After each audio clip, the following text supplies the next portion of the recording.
آپ کو دنیا میں جو ہے ایک سے ایک پری نصیب ہو رہی ہے، اس کی کیا وجوہات ہیں؟ اگر آپ کا اشارہ مثلا گوریوں کی طرف ہے یا خواتین کی طرف ہے جی تو وہ میرا رزق ہے، وہ میرا نصیب ہے.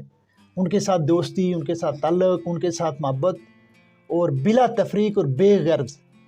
بسم اللہ الرحمن الرحیم. دنیا بھر سے دیکھنے اور سننے والوں کو اسپیشل پرسن سردار حماد گل عباسی کی جانب سے اسلام کو بولو.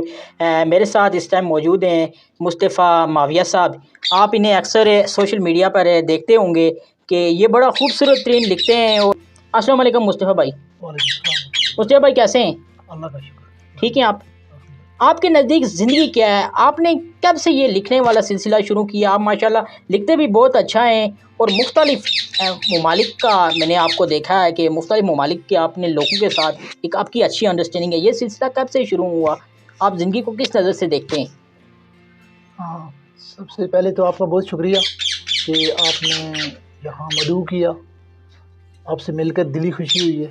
اور اس کے بعد چونکہ کیمرے میں تو نہیں ہے، ممکن ہے آپ ان کو لیں گے لالا سکندر، ہمارے محترم بزرگوار جنرل موسیٰ خان صاحب کے فرزند. انہوں نے آج تحریک دی اور آپ تک ہم پہنچ گئے. سب سے پہلے تو ان کا بھی اور آپ کا شکریہ. لکھتا میں بچپن سے لکھتا ہوں اور میں کسی سے سیکھ کر نہیں، بلکہ میں سمجھتا ہوں کہ خدا نے آپ کسی مقصد کے لیے جو پیدا کیا ہوتا ہے وہ ان مقاصد کی طرف نیچر آپ کو یا قدرت خود لے کر جاتی ہے. تو میں یعنی جب سے میں نے ہوش سنبھالا ہے، جب سے میں نے حروف کو ملا کر الفاظ بننے کا، الفاظ جب حروف کو ملا کر بنانے کا ہنر سیکھا تو میں اس وقت سے لکھنا شروع ہو گیا تھا. تو اس کے بعد یہ ظاہر ہے کہ جب آپ کا مشاہدہ بڑھتا ہے یا مطالعہ بڑھتا ہے یا جب آپ جیسے خوبصورت لوگوں سے انسان ملتا ہے تو جب ان سے زندگی میں، آپ نے پوچھا تھا کہ زندگی کیا ہے، تو اب ظاہر ہے کہ آپ سے مل کر میں ایک اور زندگی سے ملا ہوں. یہ بھی زندگی کا ایک روپ ہے جو آپ نے آج ہمیں دکھایا ہے. تو میں اگر زندگی کی تعریف کروں تو وہ یہ ہوگی کہ زندگی کی کوئی ایک تعریف نہیں ہے. زندگی بہت ہماجت ہے اور ہر انسان کی زندگی دوسرے انسان کی زندگی سے مختلف ہے. اور زندگی کا حسن یہی ہے کہ اس کی کوئی ایک تعریف نہیں ہے. اگر اس کی کوئی ایک تعریف ہو تو وہ میرے خیال میں زندگی کی تعریف کو محدود کرنے والی بات ہے. تو زندگی بہت ہماجت ہے. جس طرح کہ پانی کا اپنا کوئی رنگ نہیں ہے، لیکن کائنات کا ہر رنگ جو ہے وہ پانی کا ہی رنگ ہے. تو جس طرح یعنی پانی کا جو کائنات پانی کی تجسیم ہے، تو اسی اعتبار سے جو زندگی ہے، زندگی کا ہر روپ جو ہے وہ مختلف ہے اور اس کی تعریف مختلف ہوگی. میرے حساب میں، میرے خیال میں یا میرے نزدیک زندگی کی کوئی ایک تعریف کرنا زندگی کو محدود کرنے والی بات ہے، اس کی تعریف کو محدود کرنے والی بات ہے. بچپن کیسا گزرا ہے؟ ہر انسان کے بچپن کا کوئی خاص لمحہ ہوتا ہے، یادگار لمحہ ہوتا ہے. آپ کا بچپن کیسا گزرا؟ کبھی سوچا تھا کہ میں کسی دوسرے ملک کے اندر جاؤں گا، پاکستان سے باہر میں اپنی ایک الگ سے پہچان بناؤں گا، ایک نام بناؤں گا سوسائٹی کے اندر؟ کیسا محسوس کرتے ہیں جب لوگوں کے درمیان بیٹھتے ہیں آپ، اپنے لوگوں کے درمیان، جن لوگوں سے آج سے کچھ ٹائم پہلے آپ نکل گئے ہیں اس سارے نظام سے، تو جب واپس اس نظام میں آتے ہیں تو پھر کیسا محسوس کرتے ہیں؟ بچپن الحمدللہ بہت اچھا گزرا ہے. میں ان خوش قسمت لوگوں میں سے ہوں کہ جن کے والدین نے ان کو بہت پیار دیا، والدین کا پیار ملا، والدین کی محبت ملی. اور جس سماج میں ہم رہتے تھے، ظاہر ہے کہ میں چڑالہ غربی باغ میں پیدا ہوا، تو اپنے علاقے کے اعتبار سے ہم ٹھیک تھے. یعنی اگر امیر نہیں تھے تو غریب بھی نہیں تھے، تو ٹھیک. یعنی مجھے زندگی سے کوئی شکوہ نہیں ہے، نہ اپنے والدین سے شکوہ ہے، نہ اڑوس پڑوس سے شکوہ ہے، نہ استادوں سے شکوہ ہے، نہ زندگی سے شکوہ ہے. ہاں یہ تھا کہ میں زندگی شروع سے میرا یہ تھا، میں نے زندگی دیکھنی ہے، باہر جانا ہے. بلکہ میں جب ہم نے چھٹی جماعت میں تھا، اس میں کچھ عربی اور انگلش چھٹی جماعت سے شروع ہوتی تھی. تو میں نے جب پہلی دفعہ عربی پڑھنا شروع کی یا سیکھنا شروع کی، اور عرب لوگوں کے جب عربی کی کتاب میں جو فوٹو تھے وہ میں نے دیکھے، میں نے کہا یار یہ ایک الگ دنیا، ایک الگ طرح کے لوگ ہیں. تو اس وقت سے میرے ذہن میں یہ آیا کہ اس دنیا کو بھی دیکھنا چاہیے. پھر یہ ہے کہ ہمارے ایک بہنوئی تھے، وہ اس وقت شاید ابوظہبی وغیرہ میں تھے،